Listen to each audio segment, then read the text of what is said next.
Welcome, everyone, to episode 54 of Signs, Planets, and Stellar Rhythms.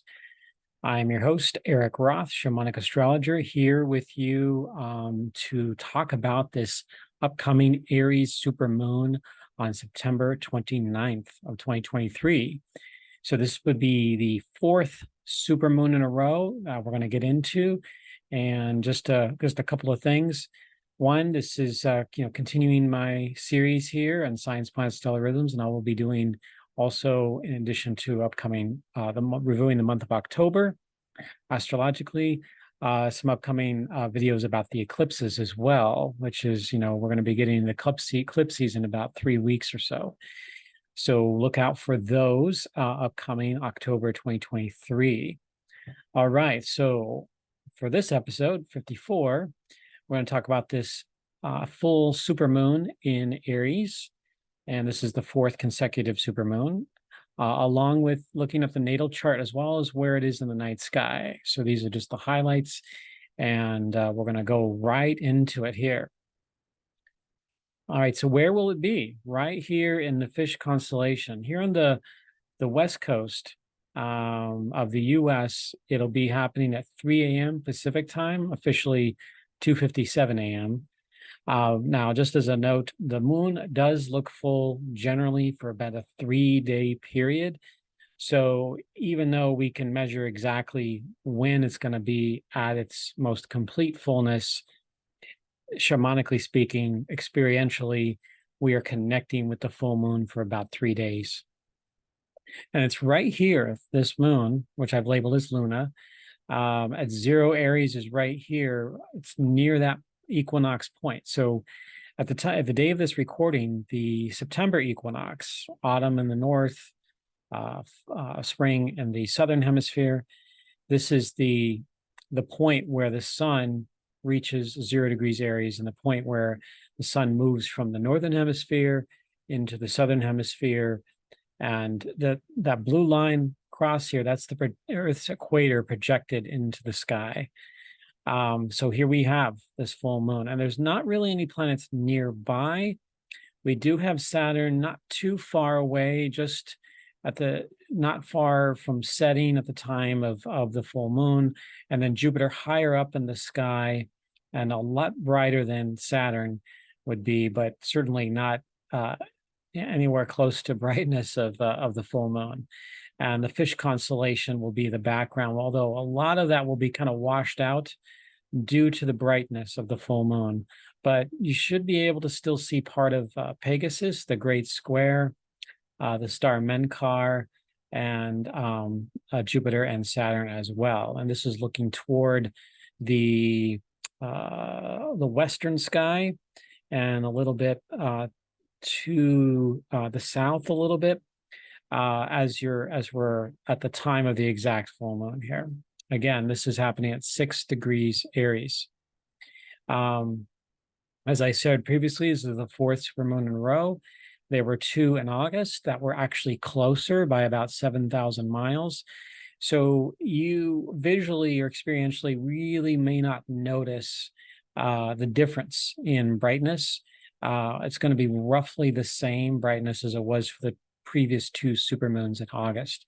So the moon will be at 224,600 miles or about that from Earth on the 29th, which is a few tens of thousands of miles closer than it would normally be on average for a full moon.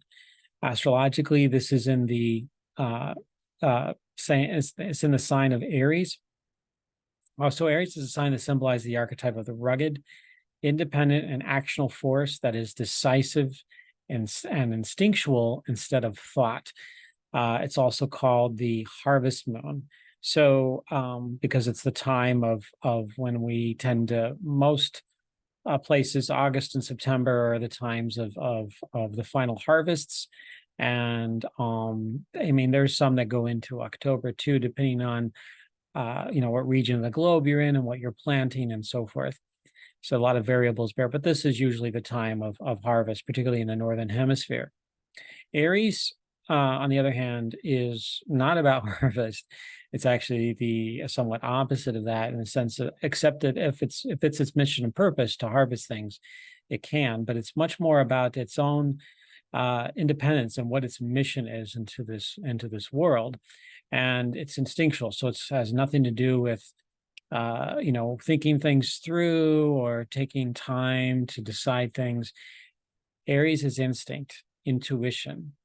And when it decides something, it really goes for it without any other thoughts necessarily holding back. And again, this is a kind of the pure version of Aries. But as human beings, we have, most of us have other signs in our chart, in our lives, that can give us pause or give us a step back, or maybe coming from more of our feeling function. Perhaps we have a certain level of empathy. Well, for Aries, it's just this decisive factor that comes into play really, really strongly. And it kind of has a tendency to be more of a black and white type of energy. And one of the things that as Aries is its sort of most vulnerable is that black and white thing, not being able to see sort of the gray area beyond just, quote, something judged as good or something judged as bad, and so forth, or something even distracting it from its mission and purpose. And so that can be good and a lot when it comes to accomplishing things in the world, but it can be hard to move beyond just the mission itself, whatever it may be dedicated to. And then in the chart itself, this is what it looks like. At the time, we have a very near Juno-Venus conjunction at 22 degrees. Actually, they will have been conjunct a few days prior to this point. And we see that 600, this is what we have going on here. And Chiron in Aries, about 12 degrees away. So not necessarily incredibly influential, but it can be, a part of this dynamic that's been going on for years around the wounds of Aries, and how we as human beings, and our track record with war and violence and like doing things along those lines, because Aries has been termed as a very strongly martial quality archetype, and it's sort of been sort of put into that box for thousands of years. And this is a time, but to see it beyond just those martial qualities, where the mission and purpose can serve a community, can serve the divine, it can serve the earth, can serve family and relationship. So it can dedicate itself to these other variable things, and as a defender as well. It's not to eliminate that part of that, but that's just one of the roles, the many, many roles that Aries can play in this world. So, but our track record as human beings with war and Chiron being there, we are in the process of trying to go through sort of that healing mode over the years, and we can see some of the results and things that are not necessarily what we necessarily would want in this life. But yet here it is, showing us with incredible purpose. And perhaps this is in part, maybe this full moon also brings in a little bit of that Neptunian thing, where Neptune opens the heart up. You can see it just roughly 10 degrees away, just a minute beyond 10 degrees away. So the heart and spirit may be of influence into the supermoon. So something to keep in mind here. I did talk a little bit about this full moon in my September episode of the episode before this, about the signs, planets, and stellar rhythms. So this is a chance to kind of review this a little bit here. This is the Sabian symbol of the full moon, and this is 7 Aries. So this has to do with a man expressing himself in two worlds at once. So it's in the constellation of the fish, as I shared earlier here in this night sky. We can see the two fish bounded by a knot here, going over the ecliptic. And the moon is going to travel along this line where Jupiter is and beyond over the coming days after the full moon. So we can see, in a way, there's the one fish that's hugging the ecliptic and the equatorial line, and the other one wanted to launch itself off into the celestial realm. So we can see those two worlds there. And the key words of this is integrating the spiritual and the material, balancing things, juggling acts, moving through people's lives and social stratas, translations of words and thoughts from one area of life to another, having separate family situations, living a dual life. So there are many of us that may have one job and then it's the job that just earns the money, and then we moonlight as something else. And I did that for a while myself, many, many years ago when I was doing commercial insurance. And then I was on weekends and evenings, I was practicing as an astrologer. So that can happen. And this full moon is showing us, sort of helping us alchemize that and bring it into form, where in Aries case, though, there's a piece of this that is about, hey, you've got to make a decision here. Which one is it going to be? Or is that decision both? And if there's that is your mission, so to accept it and embrace it. So one of those choices is part of this Sabian symbol as well. Being adaptable, being able to move between worlds, alternate realities, of course, that's always a part of that. Versatility and shifting focus when necessary, as well as looking elsewhere. So perhaps this even means that the two worlds may not even be, either world may not even be the best one. Maybe there's something even more beyond those two worlds. Maybe there's a third world. So that's part of this Sabian symbol of seven Aries. And that concludes this look at the supermoon, this Aries supermoon, full moon on September 29th, 2023.